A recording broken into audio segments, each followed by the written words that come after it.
and sent me a list to source through. I'm going to try to go and build out a purchase order like how I traditionally would in my business, like how I normally always do, and just source through and stuff like that. But before I jump into that, does anyone have anything they want to talk about, they want to mention, they want to go over, maybe suppliers, like anything? Yeah. Yeah. It's so I mean, I just wanted to talk through. I think last year, I ended up doing more sales than the previous year, which it has been growing, but I feel like I'm a little bit stagnant, because I've not had any success with finding new suppliers. So I don't know. I mean, I have a team of VAs that are constantly searching for suppliers, but there's no success there, So I don't know if anyone else is doing something different. I've not had any success with any brand, or even the brands that we get, we get, the products are just, it's not valuable. Okay, so the first thing that I want to ask you is, what are the margins and the profits that you are looking for in your business when you're sourcing? I'm looking at least 10% margin. Okay. And with at least 20% profit. Okay. Now also, how many suppliers are you contacting a week for your business? A week?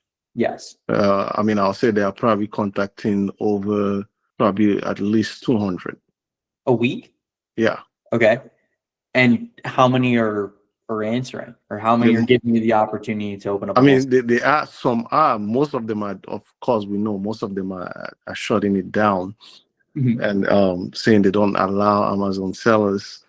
The ones that do, I mean, when I look at, the purchase order, in fact, they give me purchase orders with products that I also have no profit, just for me to see. And, either they are not selling at all, they may sell one, and the ones with profit, I mean, it's barely, you pretty much have to go back to them and tell them you want at least 10% discount, and that is also not, Well, the first thing is that it's not unusual to ask for discounts, even when you're starting a relationship with the supplier. But I think the thing that's going to help you move the needle in your business is just getting better at approaching distributors. So it sounds like to me, if you're contacting 200 suppliers a week, I'm assuming that you're emailing the majority of them. Is that correct? Yeah, I'm calling. They are calling. They are also making calls. Are you calling, or not are your me? Assistants calling? Not me. Okay. How often are you listening to the calls? How often am I listening to the calls? No, I mean, I just get. I don't listen to their calls. So there you go. Right. So you don't even know what the conversations are looking like when your VAs are going and doing essentially outbound sales for your company. You don't have any idea whether or not they're representing your company the way that you would want to be able to communicate with the distributor on the phone.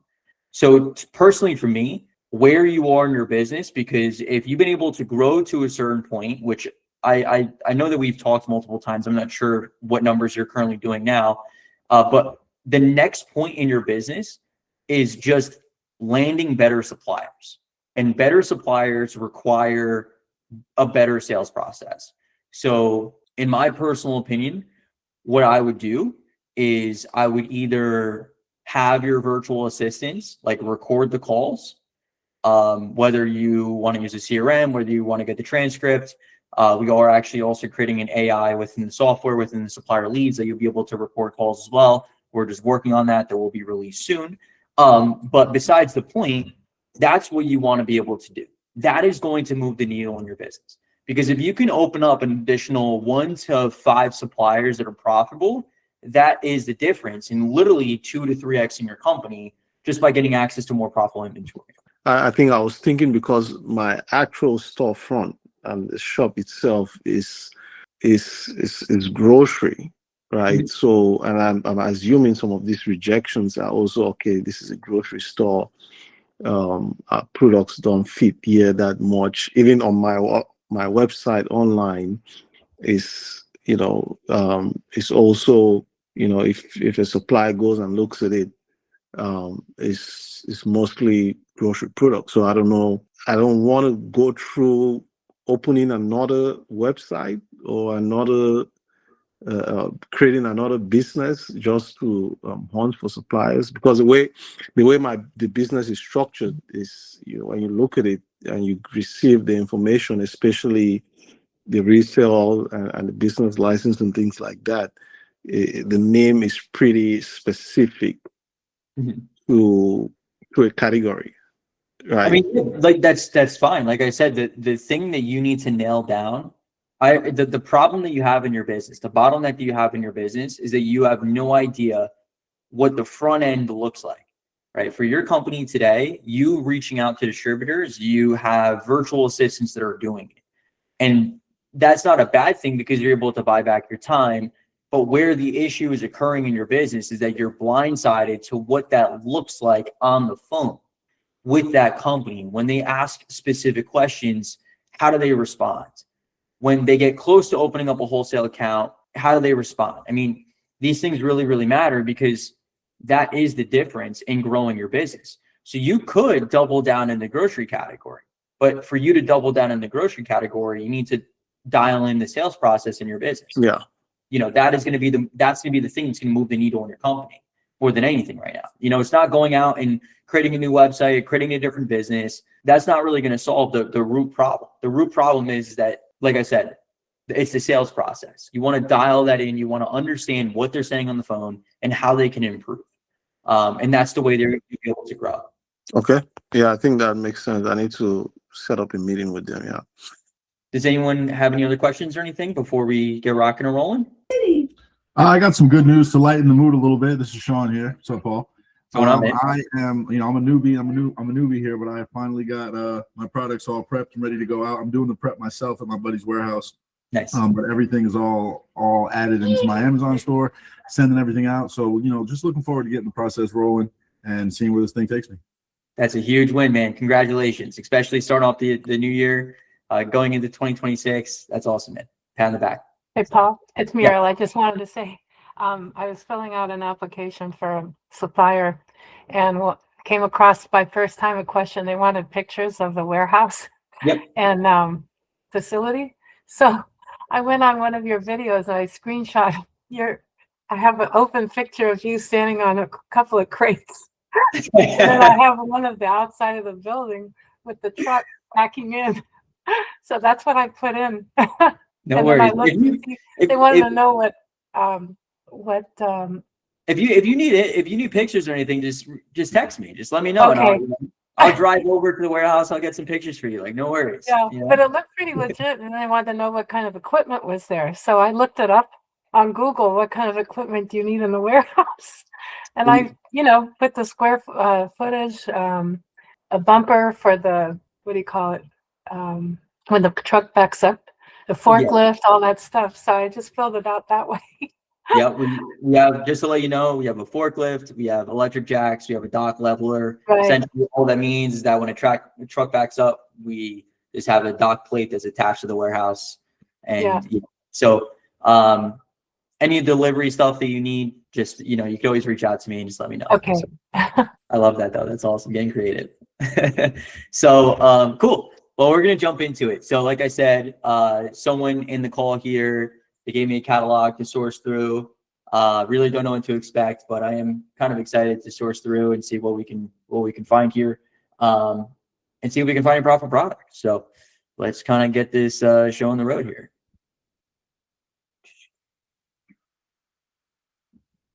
And as always, guys, if you need to stop me at any point, if I'm moving too quick, if you're confused about anything, whatever it might be, just let me know. Just stop me. I know I can move quick sometimes. All right, so catalogs here, got the unit price. I'm just going to make sure there's no formulas. Okay. Now, make sure the UPC. So something I like to always do, guys, before I ever upload a catalog into any software is just make sure that, the UPC that they're giving me is good, right? So I want to check like 5 What's in items, chat, please? random items here. And then just to see. So far we're 2 for 2. I'll check like another random product here. And then if it's 3 for 3, we're good. Okay, cool. So awesome. This catalog has around 1,100 products, so it's a little bit small. That's all right. Now we're gonna go and we're gonna create a new account for this company. Let's make this 2026 just as a dummy, and then we'll integrate this in real quick. And then that way, get it all rocking and rolling. So UPC, it's gonna be the G10 actually for this one.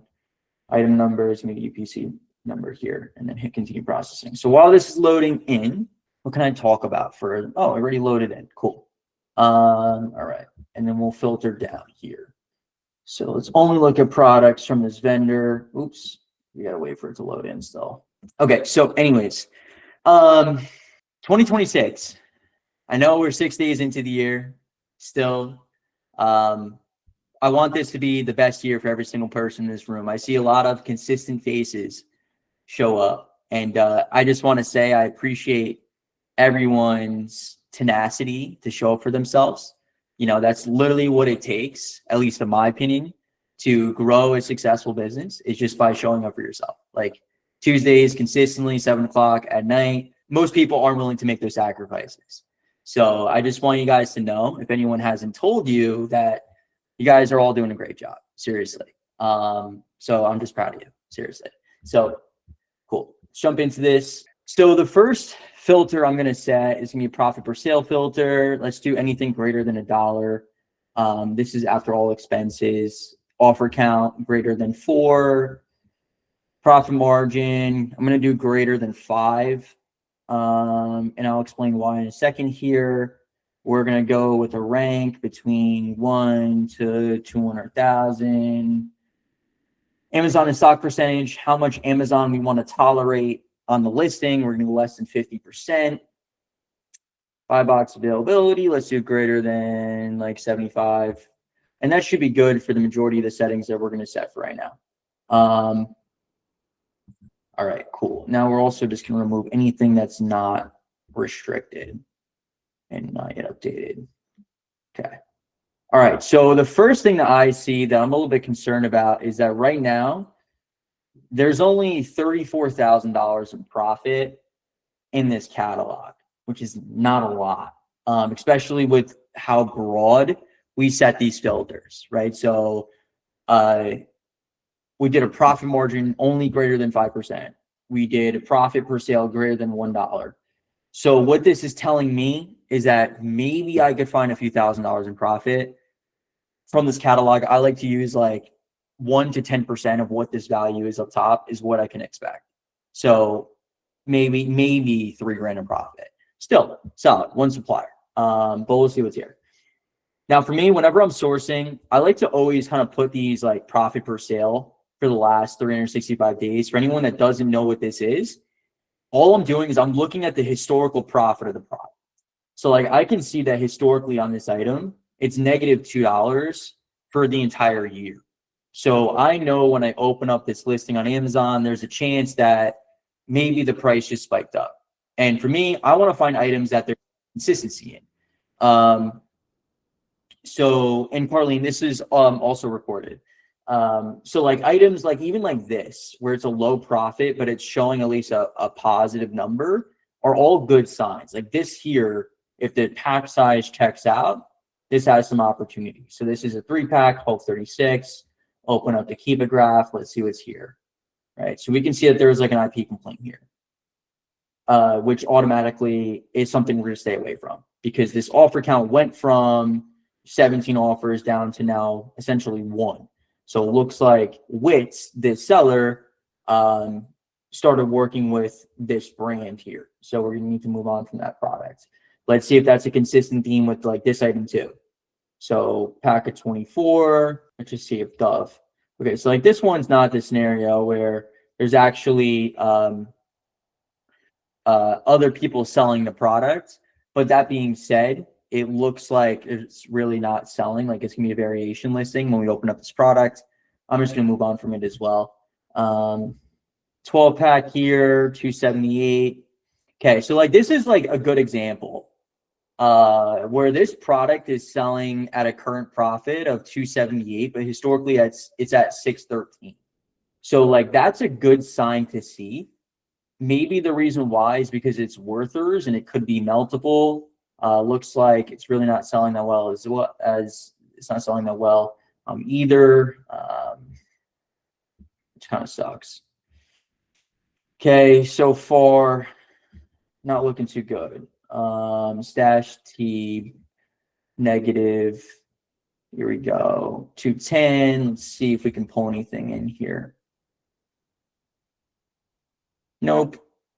Next item. And just real quick, I'm sorry for just clicking off of it without explaining here.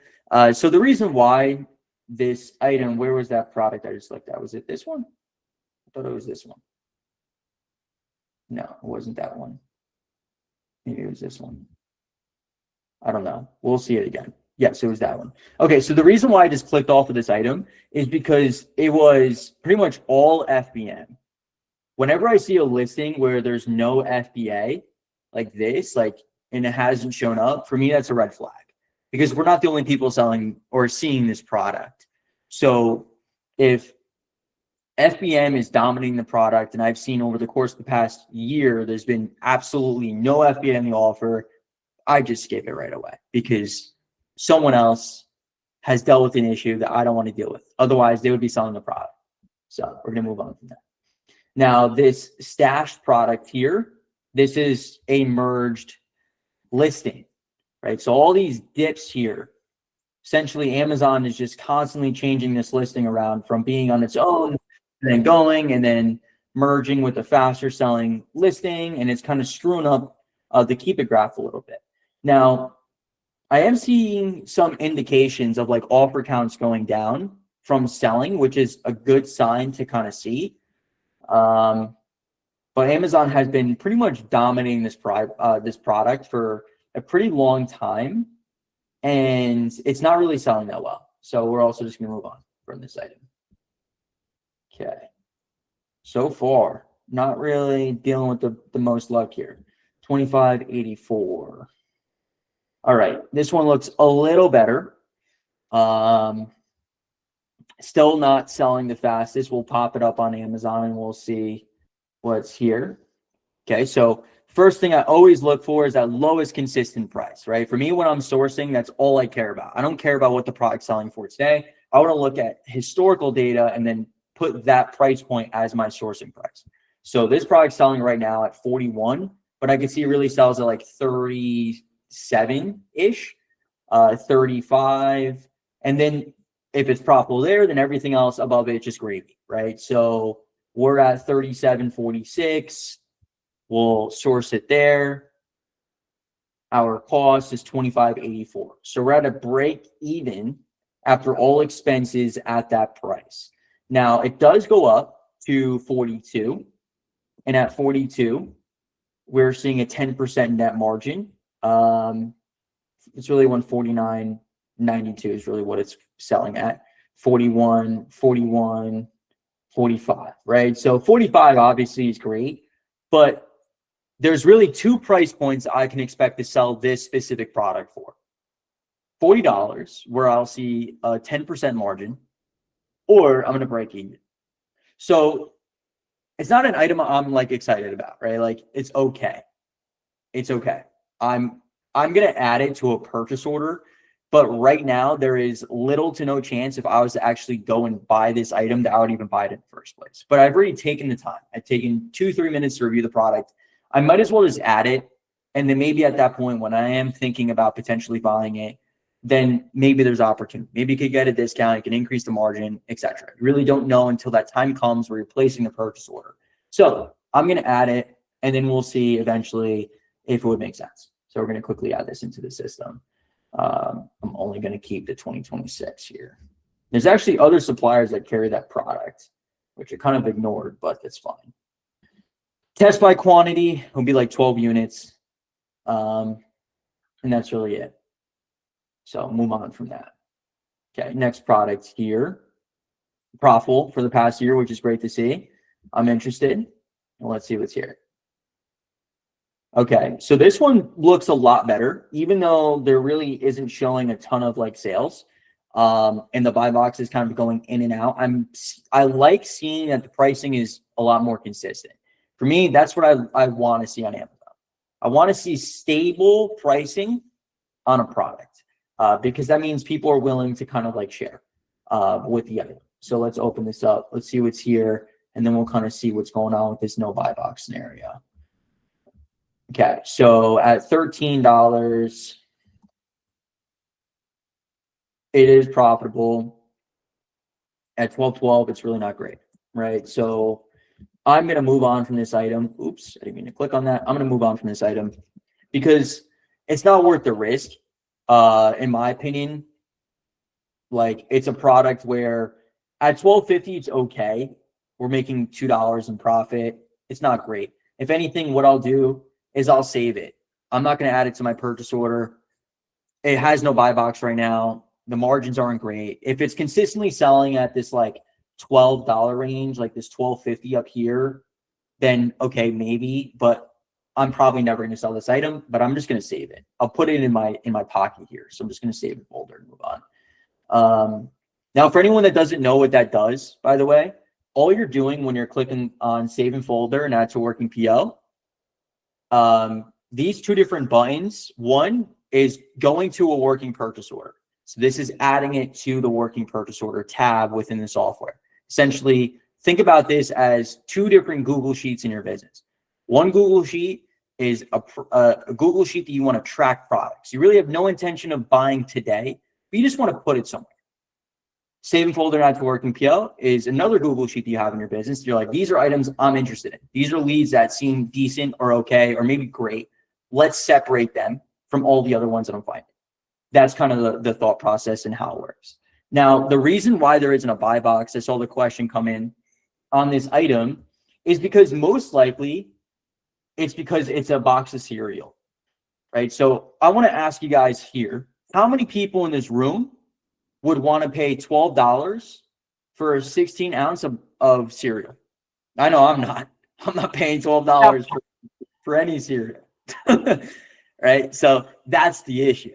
The issue is that the price is way too high compared to what other people are selling this product for, meaning that off of Amazon, there's a good chance that this product here is selling at like $4 from your local grocery store, right? Amazon's priced at $12. But for us as FBA sellers, we can never sell it for $4. We're buying it for $3, right? So it just mathematically wouldn't make sense. And that's why for me, like this item, I really have no intentions of buying because just logically, who in their right mind wants to spend $12 on cereal? I mean, you must really love this cereal if you're going to buy it for $12 for 60 ounces. You know what I mean? So, all right, cool. Okay, Energizer. So like an issue with this immediately is that this is batteries. So this is going to be Hazmat. This is going to be a product that, you know, you're going to have to be Hazmat approved. Now, that being said, it's not that it's a bad product. You could FBM it. There could be some opportunity, but I am also seeing that it is historically negative, which is for me a little bit of a red flag, right? So I want to try to find consistently profitable products. That's my goal. This item, 62 cents. It's not the best, but we're going to open it up. So it doesn't mean that no buy box means don't sell it. It just means that you need to be a lot more cautious with the inventory. So like that specific product wouldn't make sense, at least for me in my business, to buy and sell simply the type of product it is. It's a box of cereal being sold on Amazon that's priced at $12. There's times where you could be selling an item that is priced at, let's say, $35 and it still sells and people buy it at $35, but for whatever reason, Amazon just suppressed it. They removed the buy box. It really comes down to looking at two other factors on a product, which is, are other people selling through the inventory that they purchased? That's the first question. And I'll explain how you can tell in a second.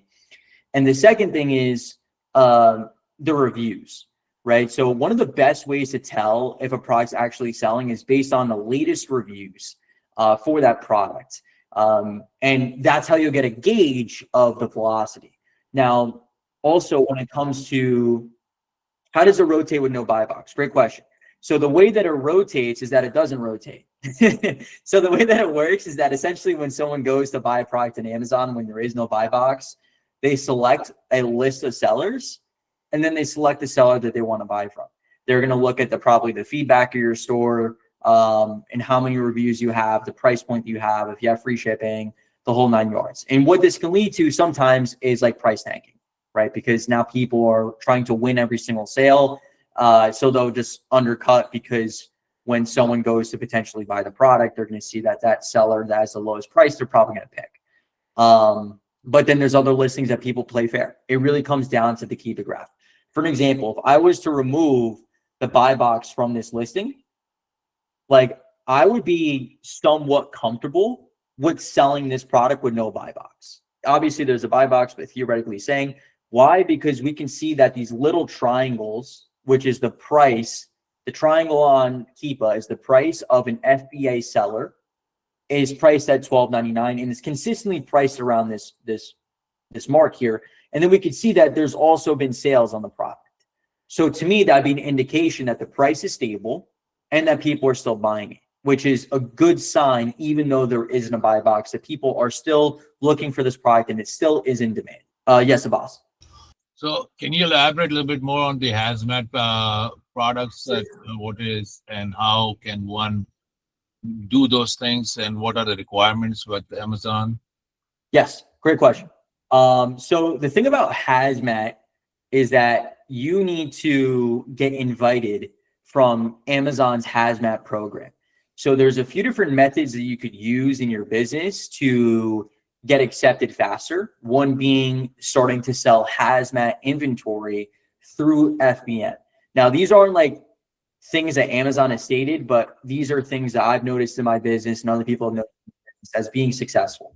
So when you start FBMing Hazmat products, they start seeing that there's positive transactions on your account for that. They start seeing the reviews that are coming in from that. And ultimately, they get more comfortable with you handling Hazmat inventory. They say to themselves, well, if he can handle it himself, then we can probably handle it better than him. And that's their theory. And then once you get accepted, then they give you a storage limit to the Hazmat program. So you might get 10 cubic feet or 15 or 20. And Hazmat for me is one of my favorite type of products to sell. It's a pain in the ass to ship, but they're profitable. They're good. And that's because it's a pain in the ass, right? To get accepted and to also start selling that inventory. And few sellers. And there's fewer sellers. Exactly. And then for you to then get accepted and increase the quantity or the storage in Amazon for Hazmat, all you got to do is essentially submit invoices to Amazon the same way that you'd want to get undated. Is the same type of theory. You want to show them that you have inventory that you want to ship into FBA for Hazmat and that you're requesting an increase in storage. And as long as everything looks good on their side, they're going to increase their limit. You know, for us, we have almost a full truckload of inventory that we can be shipping in for Hazmat inventory. But we started off at 10 cubic feet and we just constantly increased it by submitting invoices, and showing them we were trying to get more Hazmat inventory into Amazon. So no, we don't ship Hazmat for FBM, or maybe a few products we do, but vast majority is all FBA. So like this type of product here, this was the Hazmat item.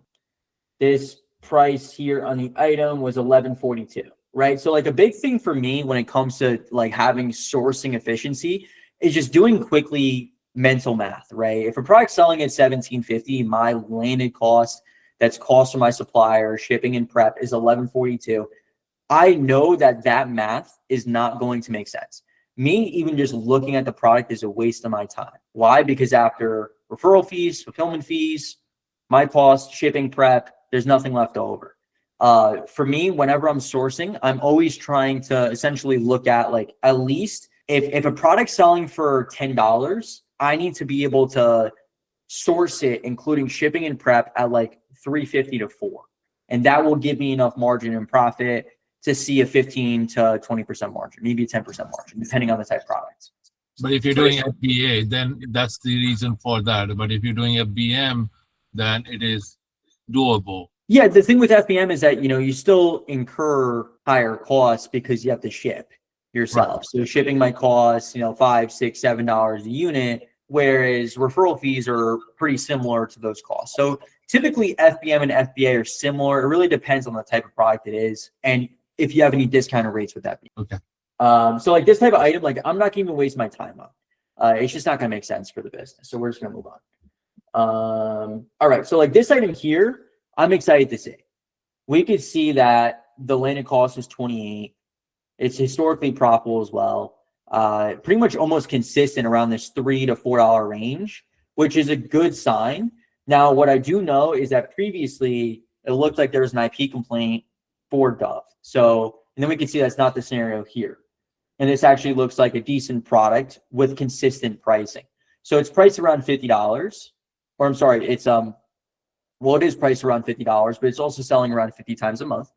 But for me, this type of product, I'm automatically looking at it. I'm saying, okay, this looks solid. This looks like it has some opportunity. And the reason why is simply because of the pricing and the stability of the pricing.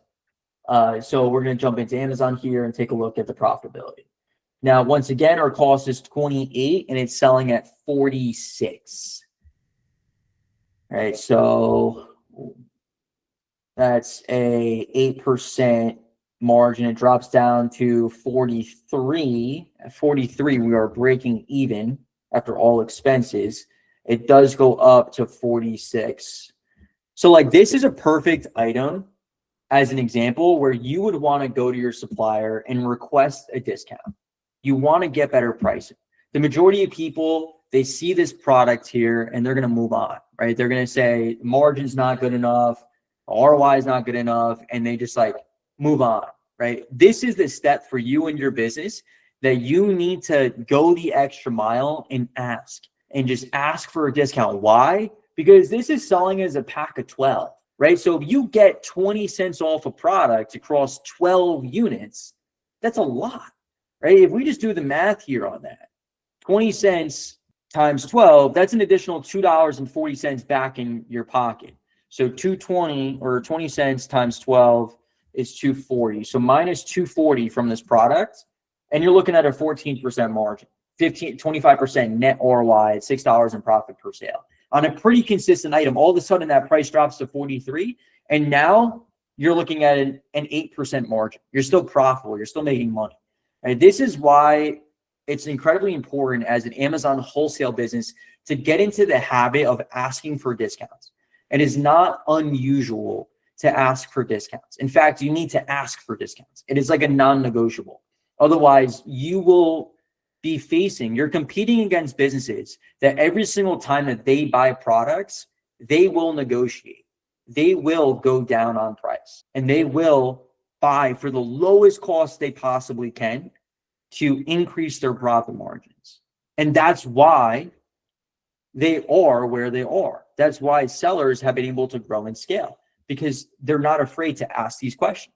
And I know for a lot of newer sellers, it might be something that could feel a little bit uncomfortable. Like it feels like, asking for discounts is like abnormal, or you feel like you're coming off as being rude or disrespectful because maybe opening up the wholesale account was a little bit challenging. So you're not trying to burn any bridges, but it really just comes down to how you say it, right? You could say the same thing 5 different ways, and it gets completely, how it's said is how there's a difference in how someone receives it. So that's the way to kind of position it, right? Is that there's 5 different ways we can ask for discounts. We can say, give me a discount. We can say, is there any chance that we're able to get a discount on this product? We'd be able to buy an additional 24 units. There's also another scenario where you're able to say something like, currently our margin here is around 8%. Our company really needs to sit at around 10 to 11% margin. Is there any chance that we're able to get, a 4% discount on this product? That'd be all the difference in the world. Or is there any chance that we're able to remove or get a discount on this product, and over here, you can actually increase cost? Should we ask for a discount after a few orders or right away? So it really comes down to the relationship. Now, I understand for some people when they hear that, they think, well, Paul, I haven't placed any orders yet. I don't have a relationship. That is just a limiting belief, to be honest with you, right? That's not true. I mean, think about this for a second. When there's probably some people that you've met in your life where immediately you've hit it off with them, right? Like it could be a friend, it could be your significant other, but there was one moment where it's just like, it clicked, right? And immediately it was like, this person's been, where have you been? It feels like you've been in my life, my entire life. It's the same theory with distributors and sales reps, is that the gap of building the relationship with suppliers is when you first open the wholesale account. That is the most important thing. If you open up a wholesale account tomorrow, the next thing that you need to do is call the company immediately. Nothing else matters. And the next product you source doesn't matter. The next phone call doesn't matter. Call the company that just accepted you. Call the sales reps. Introduce yourself, because that's what's going to lay the foundation for the relationship. So all of a sudden, when you go and you ask for a discount, you're no longer asking for a discount on the first time that you've talked to them. You already had that conversation. You almost feel like you've been able to introduce yourself. And that's the difference between having to wait a few orders and you being able to do it on the first order. It's just simply that first touch point. And if you have any questions about that, just let me know. Do distributors adjust their prices and do you re-upload catalogs? Yes, absolutely. Suppliers update pricing. They maybe do it once a day, once a week, once a month. It really depends on the supplier. Some are a lot more on top of it than others. And yes, in the software, you can delete the catalog. I'll show you quickly how to do that. All you got to do is just go to previous scans here. You just look at the file, you click on the little trash can, then you hit continue. That will delete the file. The next thing is just hit this little refresh button. They'll pull it out from the system.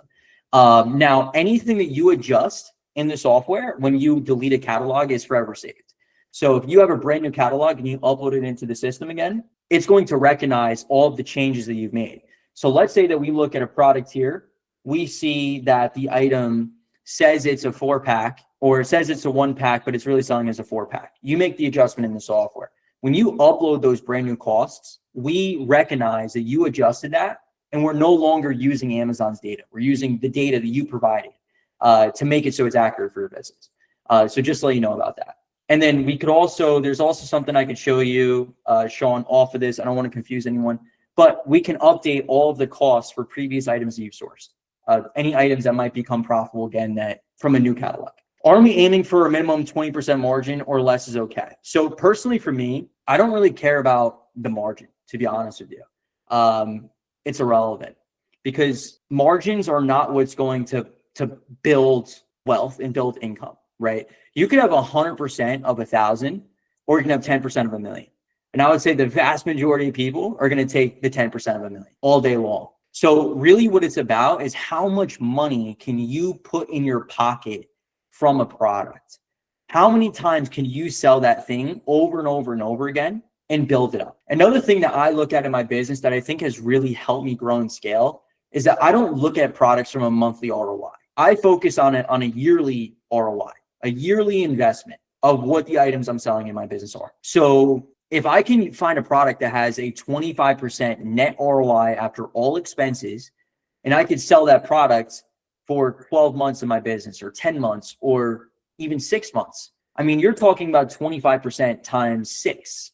And traditionally, when you're putting money into other places, the annual ROI is 8 to 12%. I mean, you're talking about 10 to 20xing the velocity in which your money compounds. So I know that for sometimes it's easy to look at products on the surface and say, oh, you know, this margin's kind of low, this ROI is kind of low. And I'm not saying to kind of budge on your buying criteria because it's very important to understand the profitability in your business. But I think from my theory, it's also important to understand that is that there's items you could be selling in your business that could be producing you 200% on your money over the course of a year. And to me personally, that's a great investment. Like I'm cool with that. You know, that's a way better investment than me putting in a 401k where I have no control over the money. So that's kind of my thought process in my business. And I think for other people sometimes too in wholesale. Cool. So let's jump back into here. Where were we here? Oh, I think we're okay. So yeah, like this item here, right? The Dove. This is an item that you would want to sell in your business, that you would want to ask for a discount for, 100%. Even if it's a little bit slower mover, you want to test it. You always want to test the product out. You never know how fast something sells until you get the data as a business.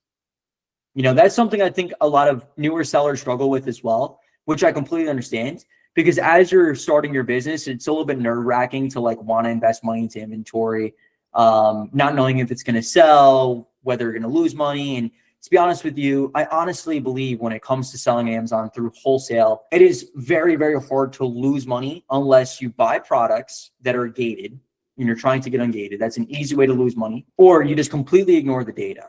And the data, what's telling me is that if I can get a 3 to 5% discount on this product, this would be a good investment in my business. I just need to buy a low quantity of inventory to start. Right? I just need to buy and sell 12 units. That's it. I don't need to go and sell 400 or 100 or 60. I just want to test the product. I just want to see if it's going to be a good item. And then from that point, then you make calculated, better decisions in your business, because now you have true data. Because at the end of the day, every single software, we're using estimates, right? It's not like it's 1000% accurate. And that's for any software, even Keepa, even SellerAmp, no matter what software it is. I mean, they're estimating sales. They don't know for sure exactly the exact amount of sales that are happening on the product. They're using an algorithm and a formula to get to a calculation.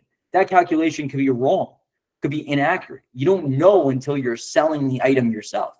And there's been so many items I've been able to sell in my business that produce hundreds of dollars in profit that most people sleep on. They just ignore because at the surface, it doesn't look pretty enough, doesn't look sexy enough. But in reality, they're good. Right? You stack 5, 10, 20 items like that in your store, and you're talking about, you know, making $50,000, $60,000 a year from items that look like shit, honestly, like straight up. They just look like items that wouldn't really be that good for your business. But when you look at the big picture, it's actually pretty good. You know, it could be really good for your business. So this item here, like I would want to test like 12 units once again, right? We're not going to go crazy. We would have to get a discount on the product. And then also here, like I want you guys to also see this, how impactful this screen is right now. I know for anyone that might be new, it looks a little bit intense because there's a lot of data.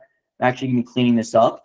But essentially what we're doing is we're taking all of the suppliers that you have in the software and telling you what suppliers have the lowest cost. So we could see that the supplier that we have in the software right now has the lowest cost. 7-Star Savings has that 342. McLean 225. I Love Beauty 444. Like, and we can see the dramatic differences in cost. And now I want you guys to think about this for a second.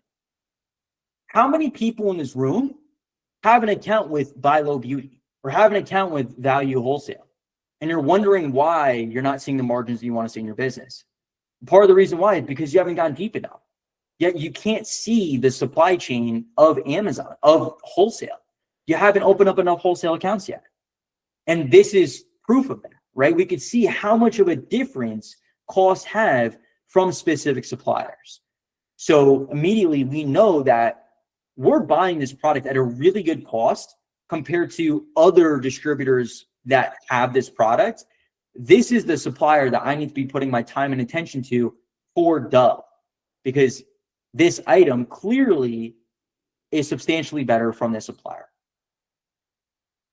But I'm just going to remove the other ones here so I can just, normally don't do that. I'm just doing it for the sake of the video here. Okay, 12 units. It's going to be 72, right? So like the first run is $21 in profit. I don't care about the money, guys. It's not about the money. The whole point of wholesale is leverage. It's all about leverage. You make the first flip here, you make $20. You're like, damn, $20. Guess what? You sell through the inventory in a week. Then you go and you increase the quantity 4x. What just happened? You just 4x your income, 4x your profit. You do that across 10 different items. You know, that's the game. That's the game. Is it's not about the first turn. The first turn is getting smarter as a business owner, investing smart. The second turn, the third turn, is where you start making more money. It's where you're like, damn, okay, this is a really good product. Another one like L'Oreal, like this product is negative 530. And over the course of the past year, I have no intentions of opening up this site. I'm just going to waste my time looking at this product, right? Because historically, it's telling me that what I'm buying this product for, I'm not buying it at the right price. Other people are able to get this product substantially lower than I can. Even like these items, negative 55 cents, negative 33. Like this is $1 profit here. You know, so it's like, it's not even worth the time for me to look at. I'm negative over the course of the past year. And essentially when I am profitable, it's $1. Move on, right? There's better items out there. This item here where it's 51, let's take a look. So we could see that this pack size is off. So whenever I'm sourcing the software, because there can be wrong pack sizes that Amazon gives us as a software company, that's Amazon's data, I always hover over the title. So we can see in the title, it says that it's a pack of 4 there. Now on the software, it says the bundle quantity is 1. So I'm going to change that to 4 and update it. And then we want to see if it's still profitable. So we could see that's still profitable. Let's see this one as well. This is pack of 3. This one's pack of 3. Okay, so like any one that has a very high profit per sale, I want to take a deeper look into and have an understanding of like why that's the case. Now, if we take a look at this item, I already know just by looking at the math here that the item must have like spiked in pricing. Like something must have happened to the listing because it's very weird. And we can see exactly that happen, right? It was selling at 41 and now it's selling at 67. And it was consistently selling at this price point here. So like these items, I'm just going to move on from immediately. It's too good to be true, right? It's too good to be true. Compound here, 980 is the cost. Okay, we can see that it looks like the pricing's been pretty consistent. FBM was selling the product. Amazon was on the listing as well. It's 400 monthly sales. So we'll take a look here.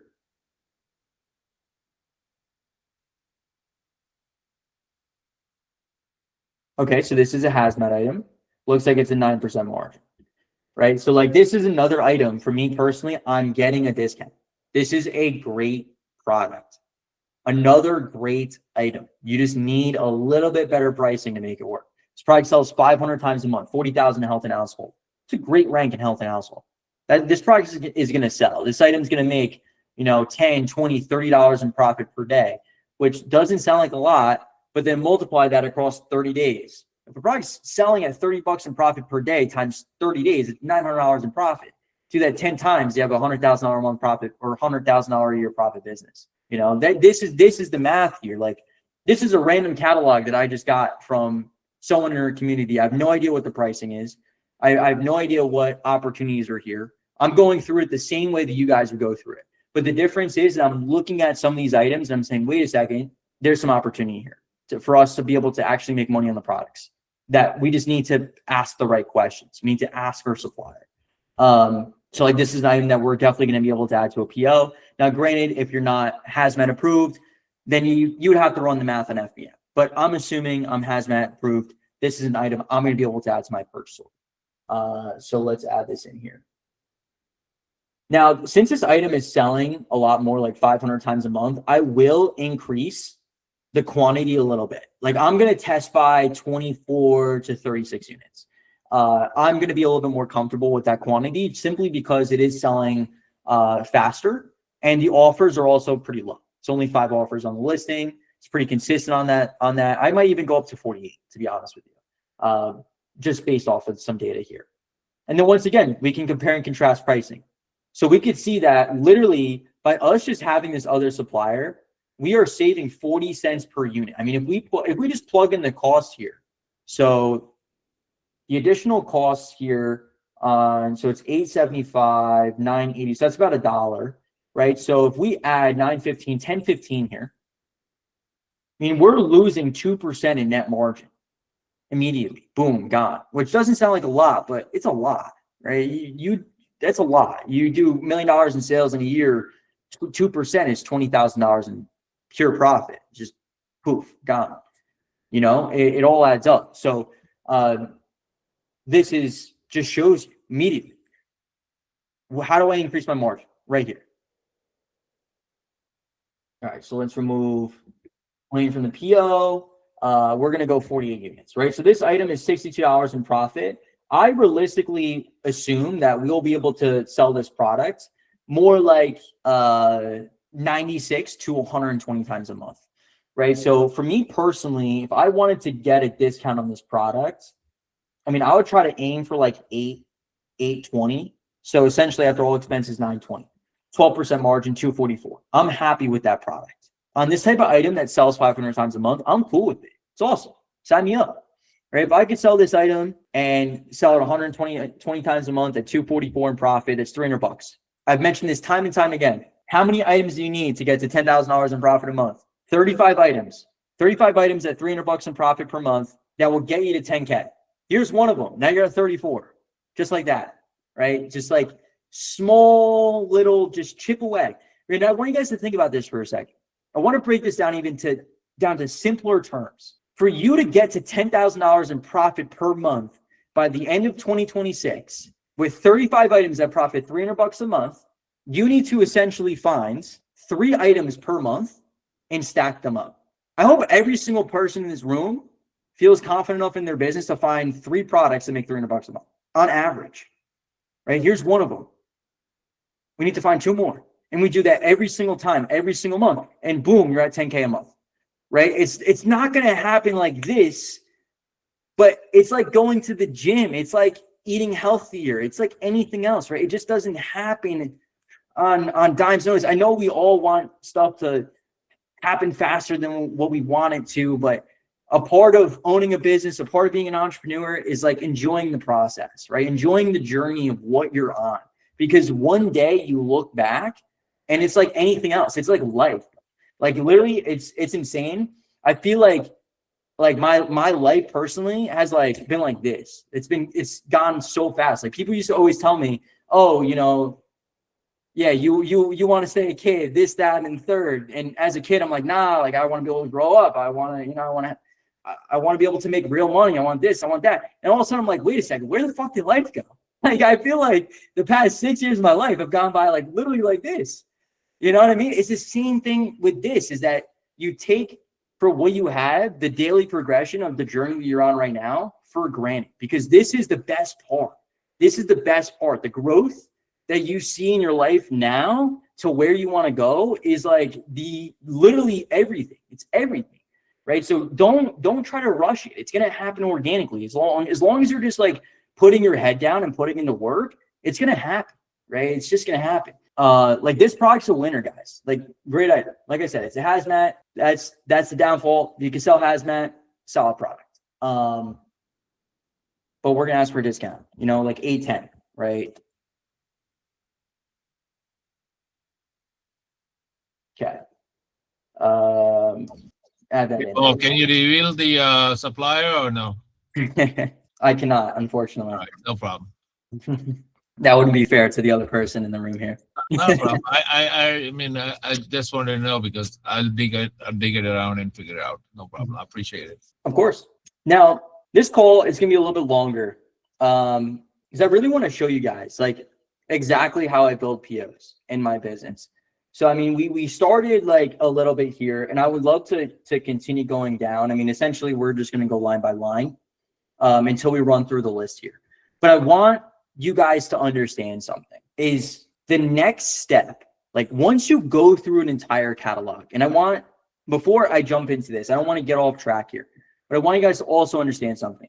If you find a few profitable products from a distributor with the current pricing you have, and by profitable, I mean profitable, right? Anything that shows a profit after all expenses. I don't care if it's a 2% margin. You have a good supplier. Okay. You have a good supplier. There's other products that they have that you're not seeing that are profitable, that have the margins that you want. Okay. UPC scanning is great, but it doesn't take much skill to go line by line in a catalog and go product by product. What I want to show you next is what requires skill. It requires you to take that additional step, but that additional step is what will help you find the products that other people miss because they're not willing to do the extra work, right? So when you run through a list on a UPC scanner, the next step that you want to do is you need to look at all the products on the purchase order that you found. And this is why for me,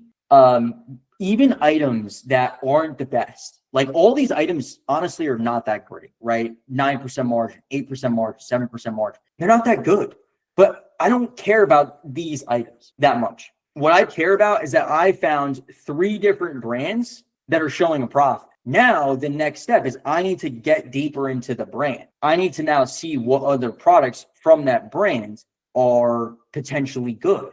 Why? Because now I know that since it is literally profitable, and by profitable, like I said, I literally need anything that shows a profit. Anything greater than 1-2% means that there's other items out there that have opportunity, that have the margins that you want because you are profitable. So if now I go and let's say I want to look for more L'Oreal products, or I want to find more compound products, because clearly this brand was pretty solid. I'm going to go into the brand research here on my side of the software, and we're just going to look up this brand. Find reseller friendly products here. Okay. So there's 3 other items here that seem like they're reseller friendly. So let's take a look here. Okay. So I think that's the one item that we just opened up. Let's see. Was it not? Yeah, it was. Okay. No worries. All right. Okay. So let's open up this item here. Okay. So here we go. Here's another product that FBA sellers are selling that's selling at $23.79. And then we can see here, there's a UPC code on the product, right? So this is where these extra steps come. Now, I want to make sure that I'm not losing anyone in this process. So if anyone needs me to stop, if anyone needs me to slow down, just tell me. And I will go back and I will go through the motion, because I really want you guys to nail this down, because this is the difference in how you source. This is how you find profitable products and take it to the next level, right? So real quick, what I'm just doing here, just to recap, is when I'm sourcing through the UPC scanner, all I care about is finding any sort of opportunity where products are somewhat profitable at all. Consistent keeper graphs, FBA sellers are selling it, there's some margin there, I can negotiate discounts, and then I'm going to make a list of all these different products that I have found opportunities with. Now, these segmented products, there's 2 avenues that we can go down. We can then go brand by brand and search under that brand for additional items, or we could look at every single seller on all of those products and then see what they're selling. There's 2 different avenues that we could pick. This one, we're just going to do the brand research. So now what I did is I went into the brand research, I searched up that brand, and we're finding products under that brand that are showing other resellers selling that product too. So this is the item that we just found here. Now, what I'm doing is I'm now manual sourcing. I need to validate the item to make sure I have access to it. And now we're going to jump into that part. So the first thing that I did was I went to look to see if there's a UPC as an image on the listing, because that's what's going to give me the ability to search for the product with the least path to resistance within my database here. So I clicked on the image, and the UPC is 595102. Okay. Now I'm just going to write that down real quick. So it's 595102. Okay, there we go. I always forget it. Okay, now what we're going to do is we're going to click on this search supplier database. Now, all I want you guys to think about this button as is simply a Google search engine within third-party profits. The only difference is that you are searching against every single supplier that you have integrated at the same time. So imagine doing a Google search, specifically searching for this UPC, and it shows you every single result on Google for that UPC. That is the exact same thing that the software is doing, but based on the suppliers that you have access to. So you can see what suppliers carry the product if anyone carries it. So I'm just going to take that UPC, the 595, and I'm just going to search it here. And now this will search it and see. So let's see. We can see we have access to this product. And now there's all different suppliers that carry this product here. And And our lowest cost seems to be Buy Low Beauty or whatever, PFG at $5.45, right? So at $5.45 on this product, we open this up as a pack of 3. It is not going to be profitable. I can just do it based off of the math in my head that at 23, it's not going to make sense. Oops. 545 times 3, 1635. Okay, now the price did go up to 27, which would be profitable. Now, what I'm curious about is what was the price that we bought this for? This cost, okay, it's $8.75. There's really no correlation to that. All right, so it doesn't look like our supplier carries that item.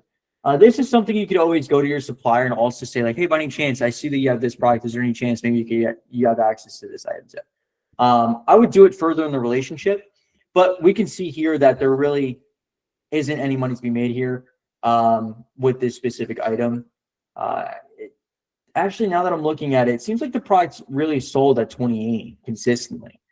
It's just selling at a low price right now.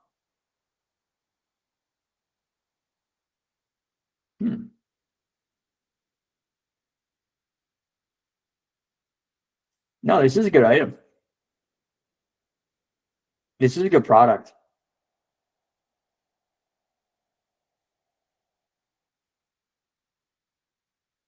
I mean, you would still have to get a discount, but this is a good item here. Okay, so let me go over what I'm seeing in my head. That way I can translate it to you guys to make it digestible. So if you've been watching me, you've been hanging out on the calls for a while, I mean, you guys are probably going to know already what I'm going to say, but for anyone that's maybe a little bit newer in here, the thing about selling at Amazon is that things are constantly changing. Prices can go higher, they can go lower, and they're not going to always stay the same. So what I did was I went from this year, because I could see that up here, back here, the product was profitable. It's just not profitable today. That doesn't mean that it's going to be unprofitable forever. It just means right now it's unprofitable. But then I looked at the year or all time, and I could see that this product has really sold since 2023, pretty much at this $29 range, $29.30, right? Pretty much consistently, all at this 29, 29, 29, 27, 30, 30, right? So the chances of this product selling back at $30 is very, very high. It's very, very high. You want to be able to get to this product when the price goes back up. So in the software, what you can do for items like this is when you add this product, we're just going to save this item into, our folder here. And let's see here what happened. What is going on with that here? Here we go. Okay. I need to put UPC item number.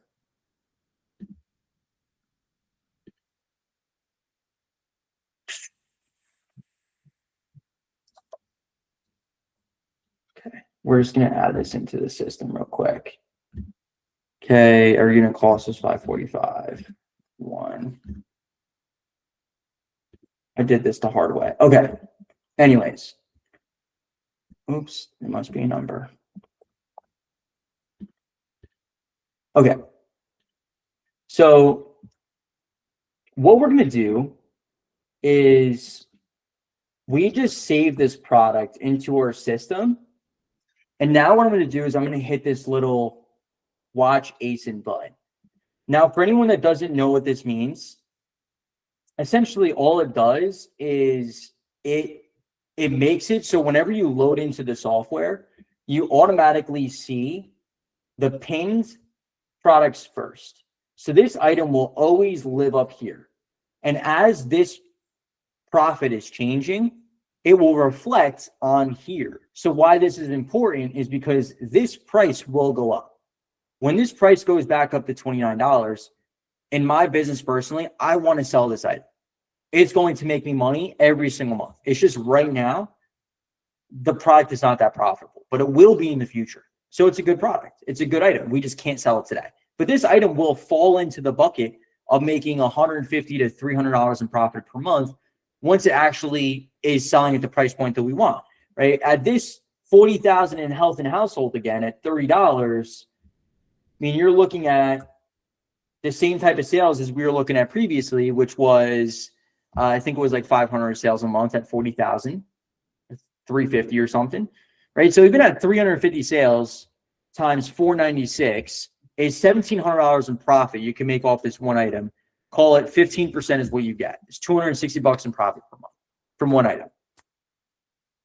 This item was going to come back around. So let's go back to the brand research here. Take a look at this third item. Oops.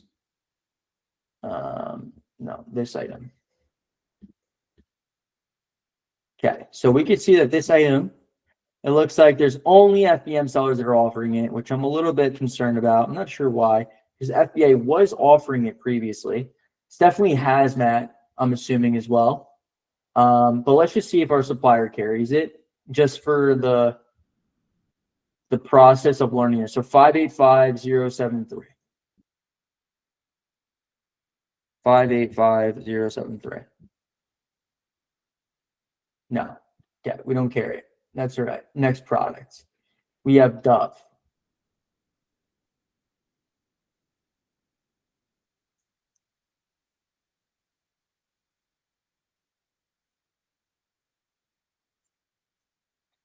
Okay.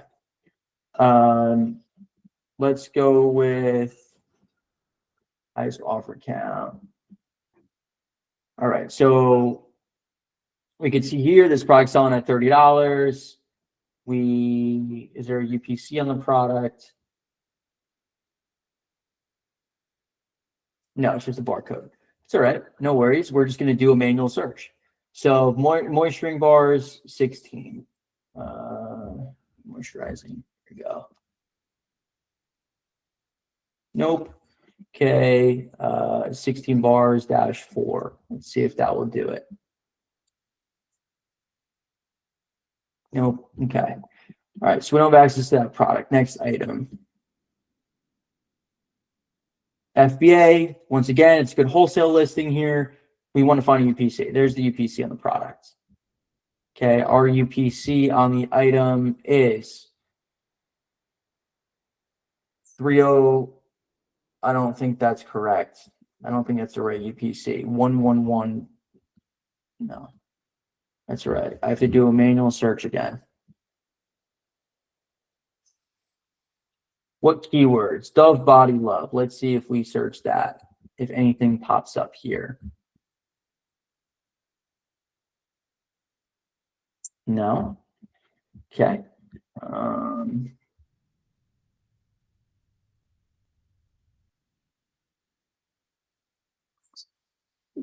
Hand cream, Dove hand cream, moisturizing hand cream. Let's see if that'll do it.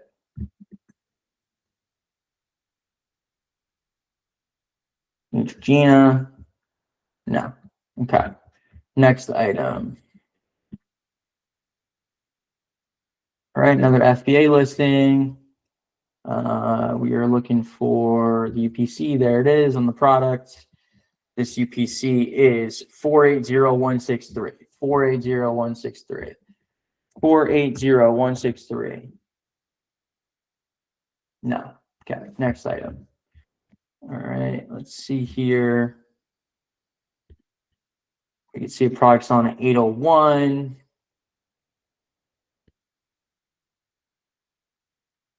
UPC is 478955. 478955. Okay, so there we go. There's the product. Our lowest cost is $443. Selling at $8, not gonna be profitable. I can already know. Up here at 12, it might be, but let's take a look.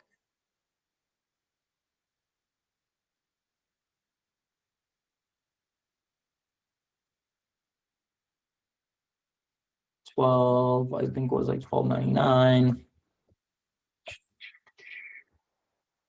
Okay, so up here, it wouldn't be terrible, but it still really wouldn't be that great. We could see historically it also sold around this 876 mark. So not that great of an item. Next one. Move on here.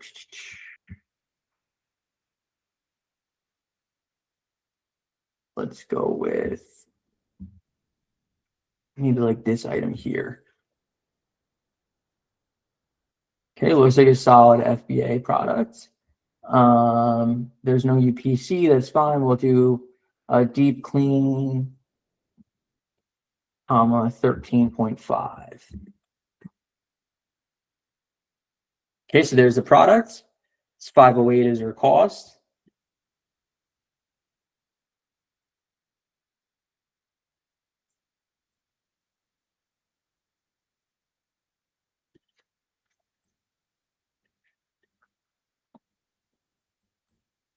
Okay, oof, super unprofitable.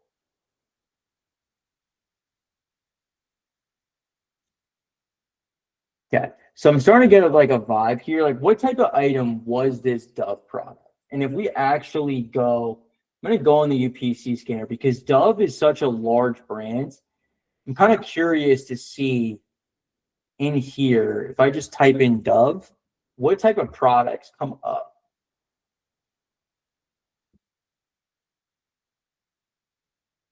Looks like it's a lot of deodorants and stuff. So let's take a look here real quick. I don't think we've sourced these items. No, we did for that one. We didn't look at, no, this one we did. This is a 2-pack here.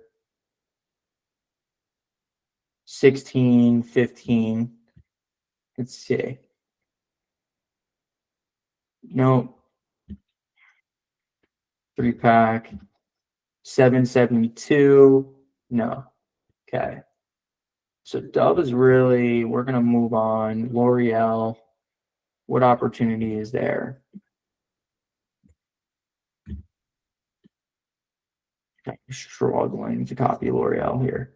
Okay, go into the PC scanner. Let's just search what else is here. Okay, like this item, let's see. 1190, no, terrible product. Pack of 3, make that adjustment. Pack of 6, real quick. Okay. All right. 3826, take a look. No, all these products are duds. Okay. Estimated sales 1. There we go. Let's see. What do we want to do here? Let's open up this listing.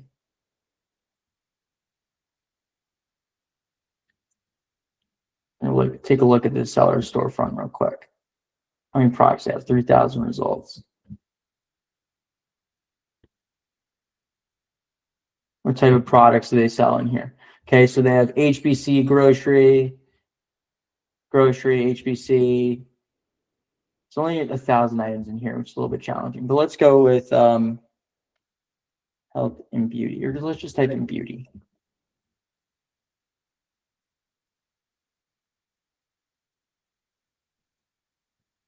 $2,000 results. What about grocery?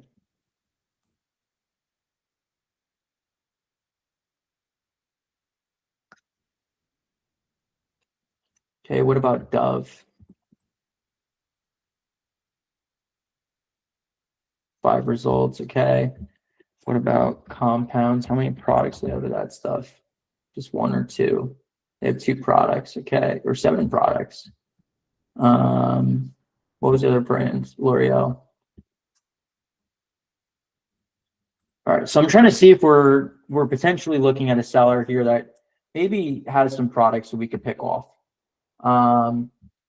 So let's see.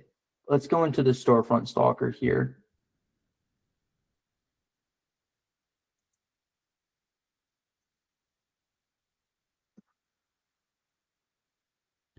The thing is that personally for me, it's incredibly challenging to source a catalog where there's only 1,000 items in it.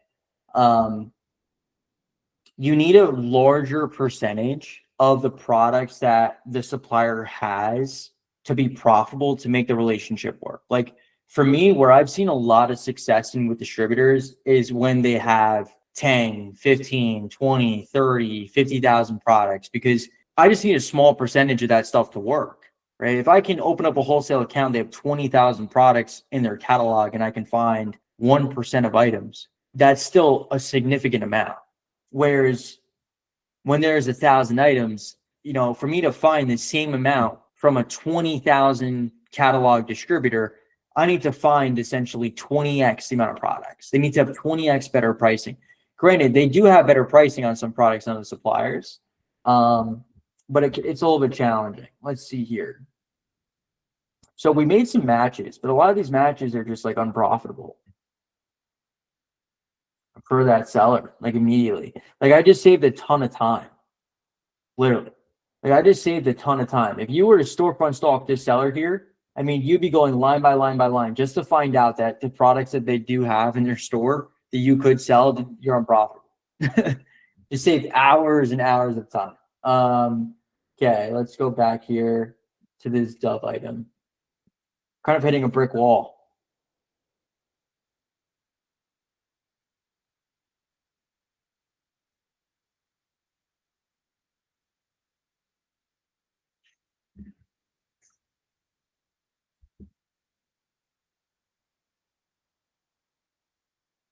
No, it doesn't look like a lot of products they sell that we would sell.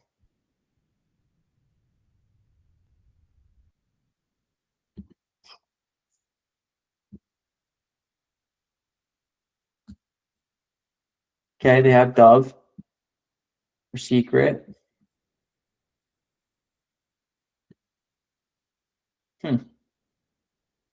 Let's try this seller out. Let's give it a shot.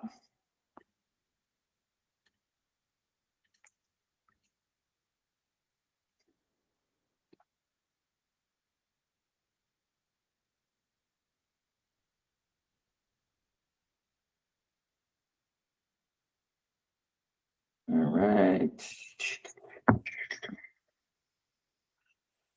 Here we go. Okay, that was a lot better. All right. Where's that seller's name? Do we not have the seller's name on here? There we go. Okay. All right, we're only looking for that seller right now. All right, here we go. And now we need also the Amazon title so I can save my time and energy from multi-pack listings here. 3-pack it says. I think that might come as, I don't know if that. All right, let's see here. Like this item, 11.23, historical profits in $1.98, but today's 13 cents. I'm interested in that because why is that the case, right? I was selling at $21.60. We used to sell at $23. So let's take a look here. 11.23.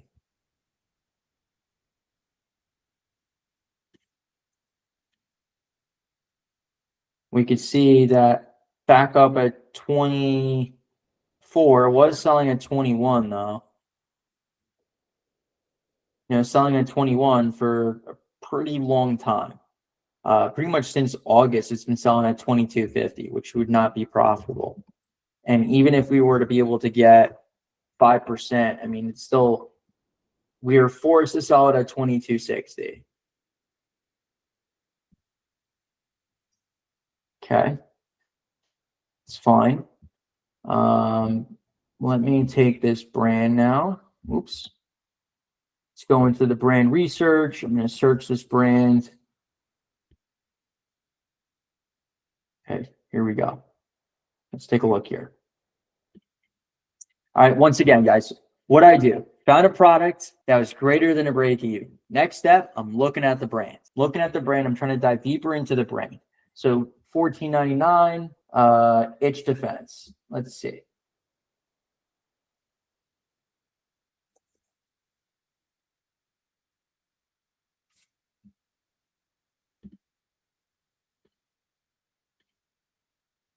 No.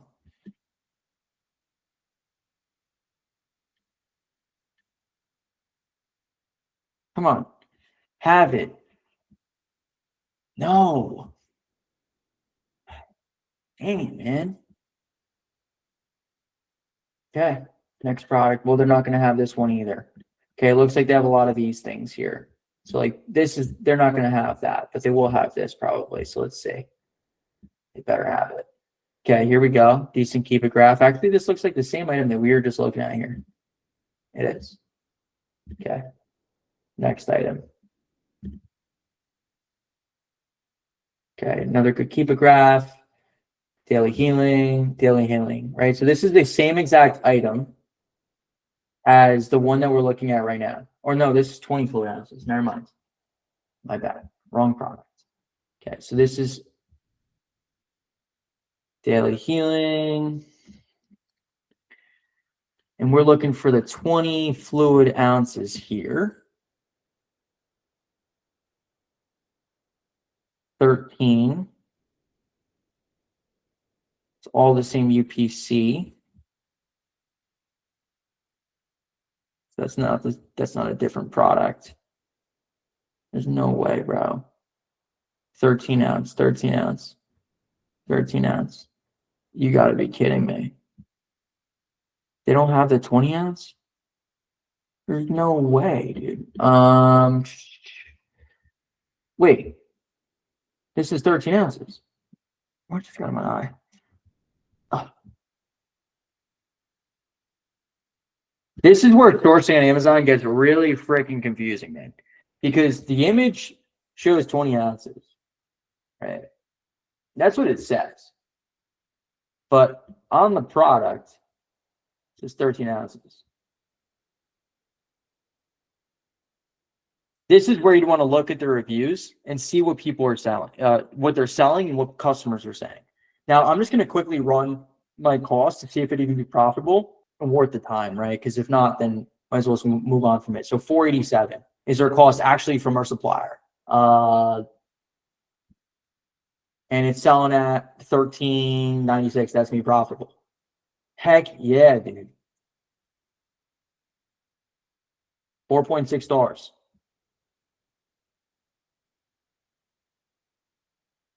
Another thing you could do is figure out the weight,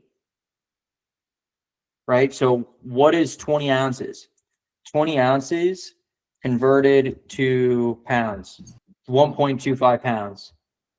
13 ounces is 0.81 plus shipping weight, plus like a box and stuff. So that's why it's a little bit heavier ship weight here. So it's selling as a 13 ounce. And our cost here is 487. Right. So, and it's selling at 13.36. It does go up to 14, 14, 14, 14. So it's a little bit lower of a profit on the item, but I mean, we found a product manually. And we're going to continue to find more here. So saving out to PO. Actually, we're going to do this inside the system. It's a lot easier. Saving out to PO here. Oops, cancel. Do that again. I messed up. Okay. Oops. Put in the ASIN here. ASIN. Bummer quantity is 1. All right. Let's add this into the PO. 12 units. Okay. Next item.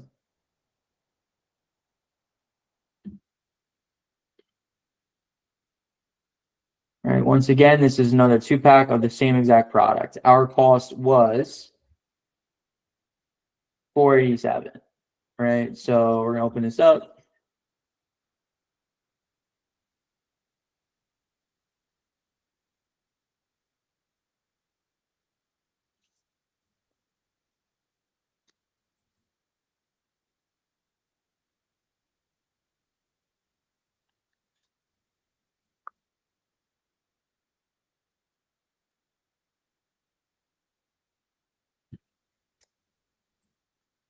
Okay, we got another lead here.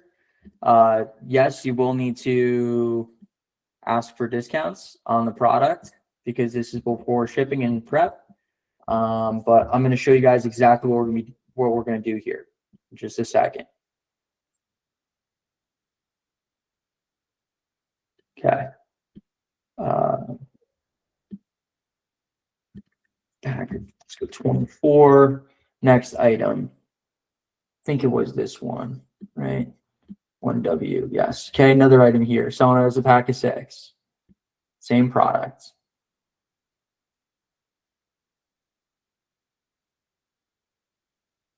$487 times 6. $15 profit per sale item. Boom, baby. Come on. All right. That's it. You just keep going. You keep moving. That's it. You just got to keep trucking along. Saving out to PO. Bundle quantity, pack of 6. Okay. This is also sticker. Save folder now to working PO. Let's add this into the system. And it sells. I'm just going to go with like 8 sellable units. So 8 times 6 is what? 48, I believe. Yeah. Okay. Next product here. Last one, I believe. Pack of 3. This one isn't looking too great. All right. Now we're going to go back to that storefront stalker. This was the original one. We're going to add this into the PO as well. And you guys will see exactly what I'm going to do in a second here. All right. This one, I think, sells pretty well. Let's just take a look. 487.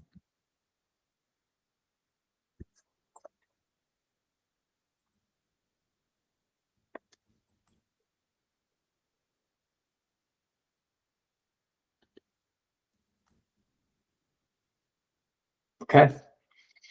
We're going to go with 60. All right. Okay. So this one item, we have added 4 different products from. This is where getting a discount is massive. Like a mosquito or something. Right. If we're able to get on products like these across the board, like we're able to get 487 times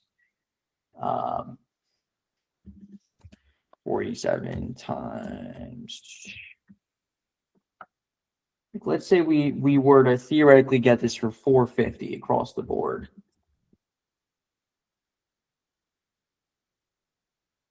All right, this item, no, we want to move on from. There's only really 2 items here. Let's see what pricing is getting pulled in.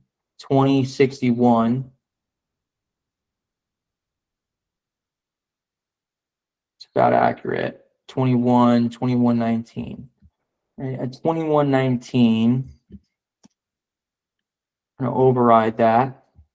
Still not great. Dang it, man. Let's see. This one sells at 1340. Let me adjust that. That's about accurate. Okay, 46. Sells at about 49.88 is what I can expect to sell it for, even a little bit higher at 53. 52. 55. I'm going to go with 52. We're going to make that adjustment there. The last one, let's see, make sure the pricing. 2144, 2160, 22, 22, 23, 22, 21, 21, 21. Let's go 21 like 80, an average between 2. Okay, so between all these items here, I mean, it's really not that great. I was expecting it to be a little better. It's a little bit unfortunate, to be honest. But the moral of the story of what we want to do here is really our goal is to be able to add multiple products to the PO and instead of buying more of one ASIN, we're buying 4 different ASINs, 4 different products, but we can increase the quantity and hopefully get better pricing. Unfortunately, it just seems like these items, even with getting a discount, it really just doesn't make sense. And to be honest, a lot of this PO, it just isn't that great. I mean, this one item's carrying a lot of the weight. Granted, you know, we've been sourcing for about an hour and 20-ish minutes. But it's not the best PO. It's not the best for what we could get. I'm a little bit frustrated, to be honest.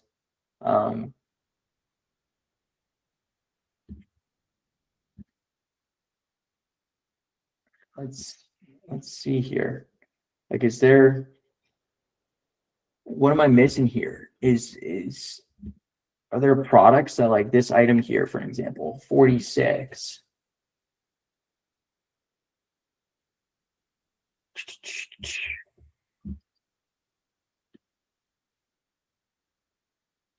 And this is selling at the lowest price it's ever sold for. He's just selling it close to $63. Sheesh. And it did drop down,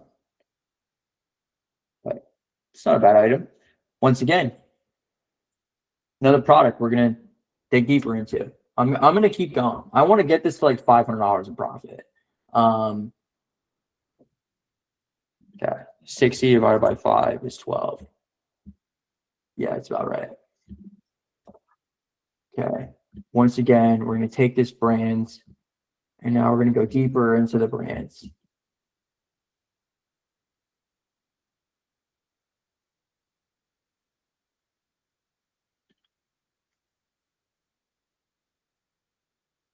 that the same item? I believe it is.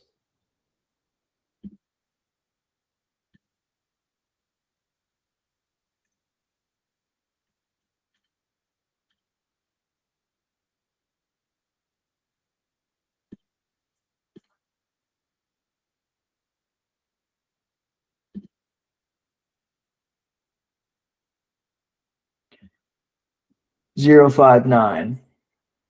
$0.59. Okay. What is our cost? Our cost is $5.17 a unit. What is it selling for? 24. Okay, this product's gonna be profitable. Cost is $10.34.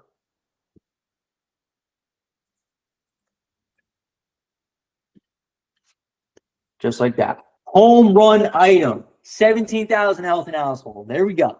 So this is what I'm talking about. You just got to keep going down the rabbit hole. This is a freaking banger of an item. Delk, if you're watching this, I'm not sure if Delk's in here or if he's going to go back and watch the recording. But if you could sell FBM, sell the shit out of this product here. This is a great item. This you can't beat this, guys. This is a great product to sell on Amazon. Granted, it is Hazmat once again, but it is selling well. Offer count looks healthy. Price is consistent.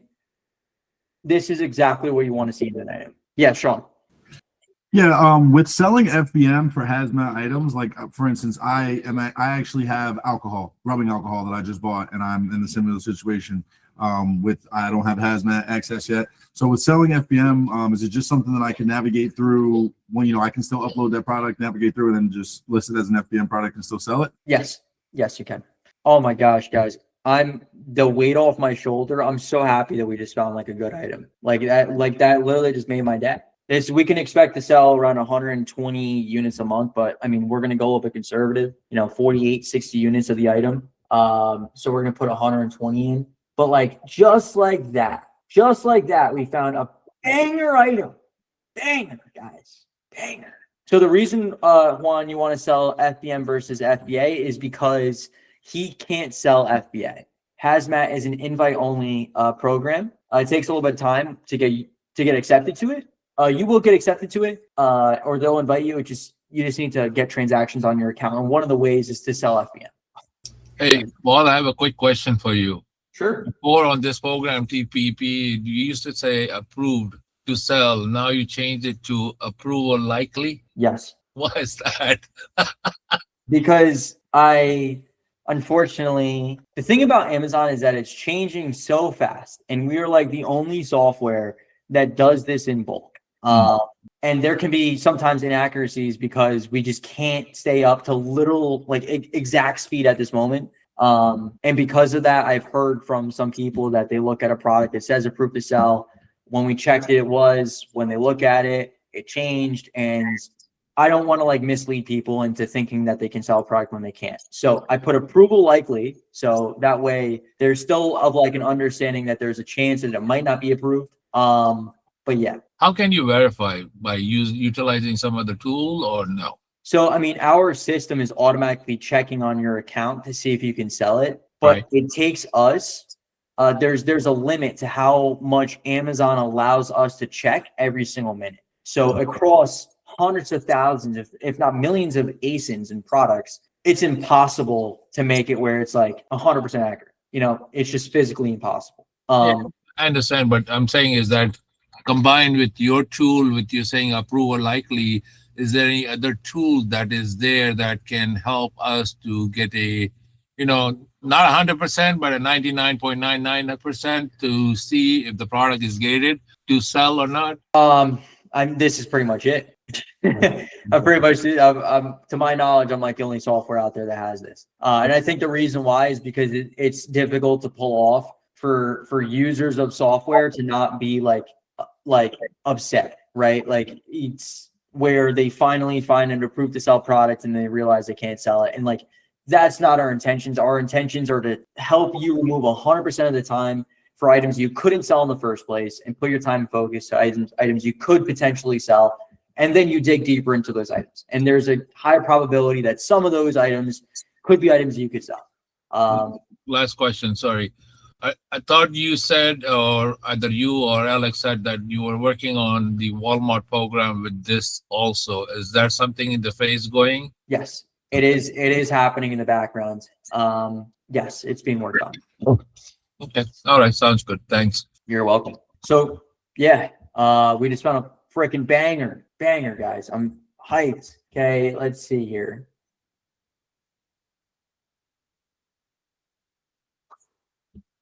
Man. Stuff like this is what it's all about. Is that like you finally find an item that has some sort of opportunity, and it's like, I swear to God, it's like being a drug addict. Like it's like getting a hit of something. You know, it's like getting a buzz. Like it's like the same type of thing. You find a profitable product and you're just like, woo, I'm back in the game, baby. But why was it showing you negative profit on the PO? What's that? For what item? The last item that we there's right there, Titanic. It's profitable. It's just because the system is recognizing a different ASIN that's getting pulled in when that's not the case.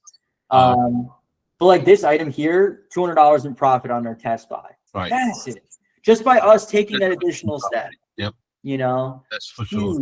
Huge thing to do. And then once again, there's more items here. There's another 3-pack here. Like, let's take a look at this product here. And let's just say, once again, price is going up. Offer count's going down. Price is going up. It's not a bad sign to see. Right. So let's see what's happening here with this product. We need to find spray powder, comma 46.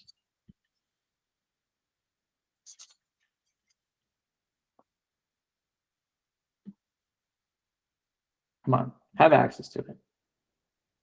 Show up. It will. It will. Come on. There we no, it's not it. Okay. Let's go with this. Let's search this keyword here. Oh, okay. Jock itch is what we're gonna search up here. Come on. Have access to it, man. No, different products. No worries. Okay, we have another product here. This was the pack of 5. All right, that's fine. But I mean, hey, we just went from $200 in profit to $500 in profit in a matter of 10 minutes. So that's a massive win. We were literally stuck, and it boosted our margin by an additional point. Now, at this point, personally, like let's just say I wanted to submit a purchase order with the supplier. There's going to be a few items that I would remove from this list, for sure. And I would also try to request for discounts too, right? Like that's the majority. Like for an example, this product here, we're asking for $810. If we could get 810, that's an increase in profit margin by 4 points.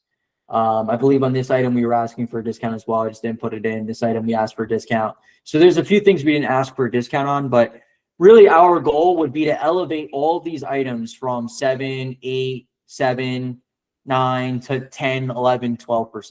And then this is our first purchase order. So let's just go through the motion here. If we did that, like if we were able to get, 380 on the product, we were able to get 205 on the item, right? We were able to get here. These items were a little bit tricky, but let's just say 425. Let's see if that would make the difference in here. Okay, like that's now we're at 26% net ROI for the purchase order. It's not the best. It's not the worst, right? It's okay to start moving in the business and start building up the relationship. It's a good way. And we spent 1-2 hours sourcing. Our goal is to be able to spend 2-3 hours a day over the course of the next week and repeat this process over and over and over and over again. I mean, I know it's boring. I know it can be a little bit frustrating when you're sourcing and you can't find anything that's profitable. But if you guys just follow this process of kind of like what I walked through here, you will be able to find profitable items for your business 100% consistently, right? Start with the UPC scanner, get a gauge of the brands that are break even or profitable, then add those brands and those products into the working purchase order and go through the entire UPC scanner. Once you're done with that, take all of those brands and find all of the additional items under that brand that your supplier also carries. Once you're done with that, look at all of the sellers that are selling other products and then see what other items you can pick off. And if you do those 3 things, you will be able to build a nice purchase order for that supplier as long as their pricing is decent and okay. Does anyone have any questions or anything before we kind of wrap up the call? There's a lot of knowledge today, so let's see what we can do and focus on it, and hopefully, and I forgot to tell you Happy New Year to you. Hopefully this year will be prosperous, healthy, and everything there together. Absolutely. Happy New Year to everyone else as well. I hope you guys all enjoyed the call and you guys got some value from it, some actionable steps to kind of take in your business. And, as always, if anyone has any questions or anything, just reach out. Let us know. We're always here to help. And I appreciate everyone's time. So I look forward to seeing you guys next week, and let's hit the ground running for the week and let's finish the week strong. So sounds good. Thanks a lot. Take care, guys.